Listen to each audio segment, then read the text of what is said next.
Hello friends, चलिए discuss करेंगे एक बहुत ही इंटरेस्टिंग स्टॉक के बारे में, अपोलो हॉस्पिटल के बारे में, और जानने की कोशिश करेंगे कि इस स्टॉक में हमें आगे क्या करना चाहिए, बाय, होल्ड या सेल। नमस्कार दोस्तों, मैं हूं सागर राज और आप देख रहे हैं मार्केट गाइडर। अगर आपने हमारे चैनल को अभी तक सब्सक्राइब नहीं किया, हमारे चैनल के साथ जरूर जुड़ जाएं, जिससे आपको स्टॉक मार्केट से जुड़ी हर एनालिसिस मिल जाए। तो चलिए शुरू करते हैं इस वीडियो को, और इस वीडियो को अंत तक जरूर देखिएगा, क्योंकि इस वीडियो के अंत तक मैं आपको बताऊंगा कि क्या इसमें करें, बाय, सेल, होल्ड। पूरा डीप एनालिसिस करके बताऊंगा किस म्यूचुअल फंड ने खरीदा है, किस म्यूचुअल फंड ने बेचा है। चलिए शुरू करते हैं। सबसे पहले तो हम इसके टेक्निकल देखेंगे और टेक्निकल से जानने की कोशिश करेंगे कि स्टॉक में करना क्या चाहिए। जब तक स्टॉक, कोई भी स्टॉक कंसोलिडेशन मोड में हो, तब तक स्टॉक को नहीं छेड़ना चाहिए, क्योंकि वो एक कैंडल खड़ेगा, एक कैंडल खड़ी करेगा और फिर वहां से वो फिर गिरावट शुरू करेगा, फिर 10 कैंडल गिरावट वाली खड़ी कर देगा। तो इसीलिए जब भी कोई स्टॉक में कंसोलिडेशन मोड हो तो आपको उससे बच के रहना चाहिए। कंसोलिडेशन मोड के बाद ही, और कंसोलिडेशन मोड में पता कैसे चलेगा, वो स्टॉक अपने अप ट्रेंड में अपने लेवल्स को तोड़ के जाएगा। समझ लीजिए वो कंसोलिडेशन मोड से बाहर जा रहा है। ये देखिए, ये इसका कंसोलिडेशन मोड था। कितना कंसोलिडेशन मोड? 3350 के आसपास इसका कंसोलिडेशन मोड था। कहां से लेके 3150 से लेके 3350, 200 पॉइंट का इसमें कंसोलिडेशन मोड था।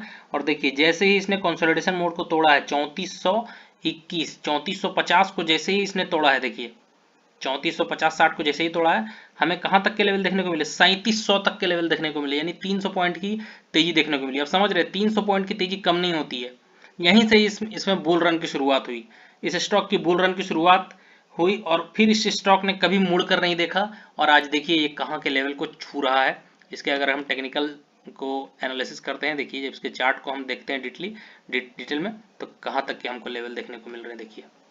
और आने वाले समय में हम लोग को इसमें 5000 तक के भी लेवल देखने को मिले। शॉर्ट टर्म में 4980 के आसपास तक के लेवल हम लोग को देखने को मिले। तो टर्म यही है कि आप टेक्निकल्स को ना भूलें। अगर आप टेक्निकल्स को भूल जाइएगा तो फिर आप स्टॉक मार्केट से हमेशा के लिए आउट हो जाएगा। टेक्निकल्स को कभी भी कमजोर समझने की कोशिश आप ना करें।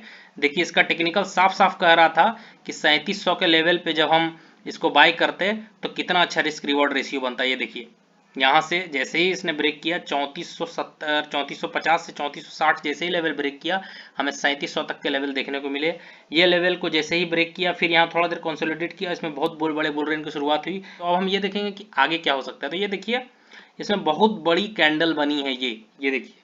और जब इस तरह की कैंडल बनती है तो ये स्टॉक कुछ समय के लिए कंसोलिडेशन मोड में चला जाएगा। फिर एक नए अप ट्रेंड को जाने के पहले ये स्टॉक हो सकता है फिर कुछ समय के लिए कहाँ चल जाए, कंसोलिडेशन मोड में चला जाए। और याद रखिएगा, ये ऊपर वाले टेक्निकल जिस तरह फॉलो कर रहे हैं, उस तरह के टेक्निकल्स नीचे वाले भी हैं। इस बात को नहीं भूलिएगा। देखिए यानी नीचे वाले हैं तो नीचे वाले क्या, नीचे वाला ऊपर जाने पे जब रेसिस्टेंट को ब्रेक कर रहा है तो सपोर्ट को भी ब्रेक कर सकता है। इस बात को भूलिएगा नहीं, क्योंकि बहुत ही दौड़ चुका है स्टॉक। मैं ये नहीं कह रहा हूँ ऊपर नहीं जाएगा, जाएगा, लेकिन इसको गिरावट में एक्यूमुलेट करें तो गिरावट में सपोर्ट कहाँ होगा। तो याद रखिएगा, जहां से इसने ब्रेक किया था ना, किसी की कोई भी स्टॉक जब ब्रेक करता है कोई लेवल को, तो वही उसका सपोर्ट बनता है। तो इसका बहुत स्ट्रॉन्ग सपोर्ट जोन ये है। अगर आपको नियर सपोर्ट देखना है तो 4300 रुपये इसका ठीक ठाक सपोर्ट है। अगर आप इसके लॉन्ग टर्म सपोर्ट ढूंढ रहे हैं तो बहुत ही अच्छा खासा सपोर्ट 4000 के आसपास है। 4000 के आसपास अगर आपको ये स्टॉक मिले तो आप इसमें एक्यूमुलेट कर सकते हैं। अभी इस स्टॉक से दूर रहें, ठीक है। और अगर आपको खेलना ही है तो ये देखिए 5000 के ऊपर जैसे ही ये स्टॉक निकलेगा, 5010-20 को जैसे ही क्रॉस करेगा, तो फिर ये आपको 5100-200 तक के लेवल भी देखने को मिल सकते हैं। ये इसका 5220 से 30 रुपये इसका रेजिस्टेंट पॉइंट बन रहा है, 5180 से 220 रुपये इसका रेजिस्टेंट पॉइंट बन रहा है ऊपर लेवल में। तो इस स्टॉक पे आप थोड़ा सा सावधान रहें इस लेवल पे, ठीक है। गिरावट पे एक्यूमुलेट करें और स्टॉप, अगर आपको इंट्राडे करना है तो आप स्टॉप लॉस टारगेट लगा के काम करें। चलिए अब इस स्टॉक के कुछ फंडामेंटल जानने की कोशिश करेंगे कि इस स्टॉक में हो क्या रहा है। तो देखिए ये स्टॉक 4762 का लो लगाता है, 4963 का हाई लगाता है और 4787 के आसपास क्लोज देता है। ये इसका लाइफ टाइम हाई था, 4980 4985 के आसपास इसका लाइफ टाइम हाई था। और वहीं से इसमें हमें काफी गिरावट देखने को मिली, 4787 के आसपास की इसकी क्लोजिंग है। तो ब्रोकर का राय जानेंगे, ब्रोकर रिसर्च क्या कहती है। तो आईसीआईसीआई डायरेक्ट ने कवरेज की है। किसने? आईसीआईसीआई डायरेक्ट ने। कब कवरेज की थी? 25 जून 2021 में आईसीआईसीआई डायरेक्ट ने कवरेज की थी। और उसमें क्या कहा था? रिकॉग्निशन प्राइस 3438 रुपए के आसपास क्या कहा था बाइंग का। इनका टारगेट कितना था? 3870। यानी ब्रोकर रिसर्च क्या कह रही थी, वो भी बाय करने के लिए कह रही थी। लेकिन याद रखिएगा टेक्निकल्स हम लोग को समझना जरूरी है, यही ब्रोकर रिसर्च में ना चल जाए। ब्रोकर रिसर्च मायने रखती है, अपना भी दिमाग थोड़ा सा यूज करें, क्योंकि ब्रोकर ही रिसर्च हर कुछ नहीं कहती। चलिए अब हम इसमें ये जानेंगे कि ब्लॉक डील और बल्क डील के बारे में जानेंगे, जिससे हम लोग को इस स्टॉक के बारे में थोड़ा डिटेल्स मिले। तो HSBC ने क्या किया है, 3985 यानी 4000 के आसपास 0.02% की हिस्सेदारी ट्रेड की है। HSBC ने भी वही किया है। शेयर्स MSI ने भी 3780 के आसपास 0.03% की हिस्सेदारी ट्रेड की है। और चलिए अब बल्क डील के बारे में जानेंगे। तो क्या किया था PNB पारिबस, आप जानते होंगे PNB पारिबस को, 27 नवंबर 2020 में, प्रीवियस डेटा देखिए, प्रीवियस डेटा में क्या किया था, प्राइस जो था 2349 रुपये पे 0% की हिस्सेदारी ट्रेड की थी। 0% की हिस्सेदारी ट्रेड करने का मतलब हुआ कि मतलब वो बहुत ही शॉर्ट टर्म के लिए वो खरीदे और वो फिर जल्दी से एग्जिट कर गए। इंटीग्रेटेड ने भी 1.31% की हिस्सेदारी ट्रेड की थी। मुंचेनेर ने भी 1.67 हिस्सेदारी ट्रेड की थी। और बिरला म्यूचुअल फंड ने भी इसमें 0.49% की हिस्सेदारी ट्रेड की थी। देखिए परचेज, इन्होंने परचेज किया है, इंटीग्रेटेड ने सेल किया। सोसाइटी जनरल ने भी 0.94 पर इसकी हिस्सेदारी ट्रेड की थी 1482 में। और अबू धाबी ने भी इसमें ट्रेड किया है 1482 में। सुनीता रेड्डी ने भी 3.48% का हिस्सेदारी ट्रेड किया है।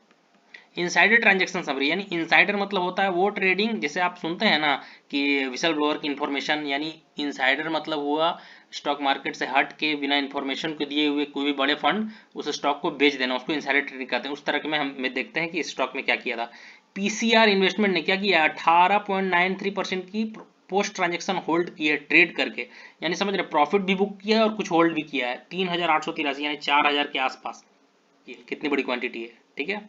अब देखिए प्रीथा रेड्डी ने वो भी क्या किया, 1.53% की ट्रांजेक्शन होल्ड किया, बाकी का ट्रेड किया कितने पे, 3715 रुपये 60 पैसे पे। PCR इन्वेस्टमेंट ने भी ट्रेड किया 0.77%। और फिर ये प्लेज है, प्लेज शेयर्स का, प्लेज शेयर्स जानना बहुत जरूरी है। देखिए PCR इन्वेस्टमेंट ने क्या किया, 3718 पे 0.48% की ट्रेड किया। के विश्वेश्वर रेड्डी ने भी रिवाइज किया है, 1.1% की ट्रांजेक्शन होल्ड किया है, 0.33% की ट्रांजेक्शन होल्ड की है। चलिए हम इसके फाइनेंशियल जानने की कोशिश करेंगे और फाइनेंस में क्या कह रहा है। फाइनेंशियल जब हम इसके देखते हैं तो क्या देखिए 2017 में कंपनी ने क्या किया है, 7255 करोड़ का प्रॉफिट दर्ज किया है। 18 में 8243, 2019 में 9617, 20 में 11246 करोड़ और 21 में क्या किया 10560 करोड़। समझिए कोविड के टाइम में भी इनका ज्यादा अंतर नहीं हुआ प्रॉफिट में, जो इस स्टॉक को नए लेवल्स पे लेके गया है। चलिए अब इसका शेयर होल्डिंग पैटर्न के बारे में जानने की कोशिश करेंगे। तो शेयर होल्डिंग पैटर्न जब हम इसका देखते हैं तो क्या है, प्रोमोटर 30% की हिस्सेदारी प्रोमोटर के पास है, 30%, ठीक है। FIS की हिस्सेदारी देखिए इसमें कितनी परसेंट है, FIS की हिस्सेदारी 53.23% है, यानी प्रोमोटर अपने कंपनी से, प्रोमोटर से ज्यादा तो FIS ही बोली से इस स्टॉक पे, इसीलिए तो इस स्टॉक में इतनी तो बड़ी तेजी हम लोग को देखने को मिली, ये बात मत भूलिएगा। और DIS की 11% की हिस्सेदारी है, पब्लिक मात्र 5% की हिस्सेदारी है। याद रखिएगा जो भी स्टॉक में बहुत बड़ी चाल देखने को मिलती है, सबसे कम शेयर्स वो पब्लिक के पास ही होते हैं, ये सच है, ठीक है। अब हम देखेंगे इसमें प्लेस शेयर्स कितने हैं, तो प्लेस शेयर्स जानने की कोशिश करेंगे। तो देखिए होल्डिंग्स कितनी थी, जनवरी में होल्डिंग्स कितनी थी, 30.82 होल्डिंग्स थी। और प्लेस कितने थे, प्लेस 36.65% प्लेस थे, समझ जाइए। सितंबर में 30.82 इसमें भी होल्डिंग्स थी और प्लेज कितने थे, 33.65 प्लेज थे, ठीक है। सितंबर 2020 की बात कर रहा हूँ। और फिर दिसंबर होल्डिंग्स में देखते हैं 30.82% की हिस्सेदारी थी और इसमें प्लेज कितने थे, 30.14, यहाँ कुछ कम हुए हैं। देखिए यहाँ पे दिसंबर 2020 में इसके प्लेजिंग शेयर्स कुछ कम हुए। याद रखिएगा अगर कैलकुलेशन थ्योरी की माने तो वो स्टॉक में कभी भी इन्वेस्ट नहीं करना चाहिए। मैं आपको पॉजिटिव नेगेटिव दोनों बात बता रहा हूँ, वो स्टॉक में कभी इन्वेस्ट नहीं कर रहे हैं जिसमें शेयर्स प्लेज हों, ये एक थ्योरी कहती है। क्योंकि स्टॉक मार्केट है भाई, कुछ भी हो सकता है, इसलिए मैं आपको सही इन्फॉर्मेशन दे रहा हूँ, ठीक है। तो होल्डिंग्स यहाँ कितनी थी, 29.82%। और यहाँ प्लेज कितने थे, 27.94 प्लेज थे। अब जून 2021 की बात करते हैं, होल्डिंग्स कितनी है, 29.82 है और प्लेज कितने हैं, 29.95, यानी जितनी होल्डिंग्स है उससे सबसे सारे शेयर तो ये प्लेज ही कर रहे हैं। यानी समझ जाइए जितने ही होल्डिंग्स इनके पास है सब शेयर्स प्लेज में ही हैं, यानी कर्ज भी इनका बढ़ रहा है। इसके सबसे साफ उदाहरण यही बता रहे हैं कि कर्ज भी बढ़ रहा है। चलिए अब इसके प्रोमोटर्स के बारे में कुछ जानते हैं, प्रोमोटर्स और म्यूचुअल फंड्स के बारे में, वो क्या कर रहे हैं। Promoters pledge 2.01% shares of last quarter, यानी समझ रहे हैं प्रोमोटर्स कितने परसेंट प्लेज किए हैं, टोटल प्लेज स्टैंडर्ड 29.95%, यानी पहले से तो प्लेज शेयर्स थे ही 28%, अब 2.01% बढ़ा के अपना सारा शेयर्स प्लेज कर दिए हैं। 30% के 30% शेयर उनके पास नहीं है, किसी दूसरे के पास है, समझ जाइए। प्रोमोटर होल्डिंग रिमेंस अनचेंज 29.82 इन जून क्वार्टर 2021, यानी उन्होंने अपने कुछ बदलाव नहीं किए, जितने उनके पास प्लेज थे 2% और बढ़ा के उतना ही प्लेज है। Mutual fund have increase holdings from 5.91 to 5.57 June 2021 quarter, यानी म्यूचुअल फंड यहाँ पे पॉजिटिव न्यूज है। म्यूचुअल फंड ने क्या किया, 5.91% से बढ़ा के 6.57 किया है, किसने, अपोलो हॉस्पिटल में अपनी स्टेक को। Number of mutual fund increase from 88 to 123 in June quarter 2021, अब ये भी पॉजिटिव न्यूज है। नंबर ऑफ म्यूचुअल फंड, यानी म्यूचुअल फंड कितने थे, 88 म्यूचुअल फंड इसमें इन्वेस्टेड थे, अभी कितने, 123 म्यूचुअल फंड है, समझिए ये पॉजिटिव न्यूज है। अब इसके देखते हैं ये पीयर्स से कितना सस्ता है। तो अपने पीयर्स का सबसे बड़ा बादशाह और सबसे महंगा स्टॉक है, ये सस्ता नहीं है, याद रखिएगा। देखिए Metropolis 2797, Fortis 2267, Max health care 343, doctor path lab 4004, Apollo hospital 4787 रुपये। अपने पीयर से सबसे सस्ता नहीं, सबसे महंगा स्टॉक है ये। और इस स्टॉक पे अपने आप टेक्निकल्स को फॉलो करके सही लेवल पे बाई करें, एकाएक बाई मत करें, वरना आप फंस जाइएगा, जिससे आपको प्रॉब्लम होगी आगे एग्जिट होने में। लेवल्स पे बाई करें और धीरे धीरे अक्यूमुलेट करें, कोई भी स्टॉक को हड़बड़ा के नहीं निवेश करें। अगर आपको ये वीडियो अच्छा लगा हो तो हमारे वीडियो को लाइक करें, कमेंट करें, शेयर करें। Okay, bye bye, thank you.